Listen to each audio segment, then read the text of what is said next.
Hello and welcome to another Tabletop Games blog Saturday review. It was the fifth factory I'd visited today, as you were trying to find 3 turquoise ceramic tiles to complete your pattern in the King's Palace. You needed 3 exactly, no more, no less. The first factory I had visited had no turquoise tiles. The second had 4, the third had only 1 and the fourth had 2.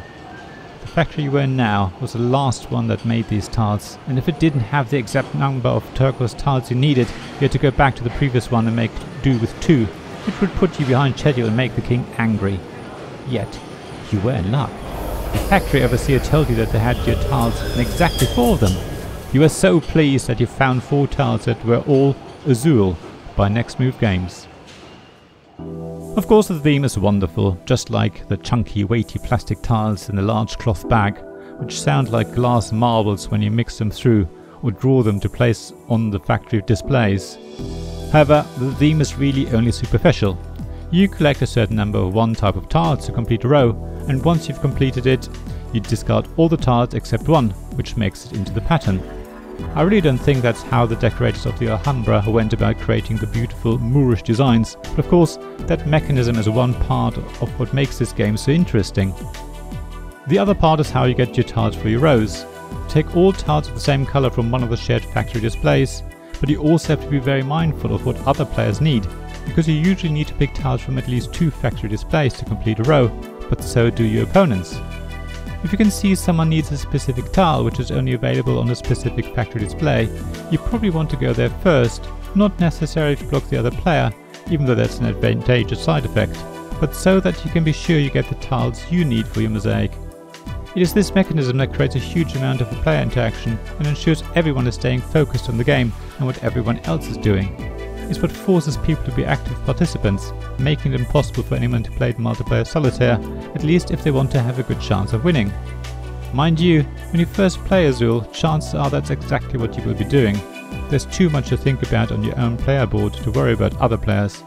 You will be playing multiplayer solitaire for a few rounds until suddenly you realize that the tile you need is on a factory display that someone else needs, so you better choose it first. There's much more to player interaction in Azul though. You can take it in the direction of actively spoiling someone else's mosaic, or rather forcing them to take negative points.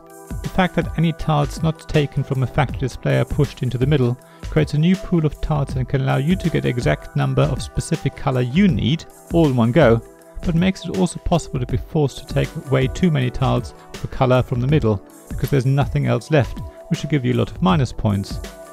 So once you've played Azul a few times, you will start to think a few turns ahead, working out what color tiles players need, what factory display they are likely taken from, what pool of tiles will be created in the center, and then decide which factory display to choose yourself, or whether it is more beneficial for others to push certain tiles into the middle, so that you can take them all in one turn, and possibly complete multiple rows.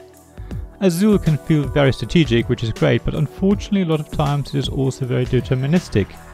Even though who starts each round usually changes, when you come to the end and the choice of tiles is reduced, it will quickly become apparent who will end up with the 7 black tiles that nobody wants, and there's nothing anyone can do about it. All your planning is undone in one fell swoop, and that doesn't feel good. However, if you do plan ahead really well, you can, at least in theory, foresee the situation and decide to take a small amount of the same unwanted black tiles earlier on, and as a result someone else will end up with the rest of those tiles, giving them minus points rather than yourself. Yet that does require a lot of foresight, which I think only a few people will have. There is one more interesting mechanism in Azul, and that is the scoring. You're trying to build your mosaic in such a way that every new tile added to it is orthogonally adjacent to already placed tiles. The more tiles you connect horizontally and vertically when you place a new tile, the more points you get. It's the scoring mechanism that forces you to sometimes risk taking certain tiles, even though it's clear you won't complete your row this round, just so that in the next round you can create a huge number of points and hopefully push into the lead.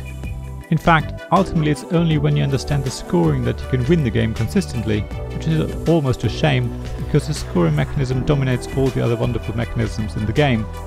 Overall though, Azul is a wonderful game that's not too hard to teach, doesn't take very long to play, looks beautiful on the table and is very tactile. I always enjoy playing it when offered to me and can only recommend you try it yourself. Thank you for listening to this Tabletop Games blog Saturday review podcast. Please check the description below for links mentioned in this episode, as well as to the written version of this article on the blog. If you enjoyed this episode, please subscribe, give us some stars or leave a review.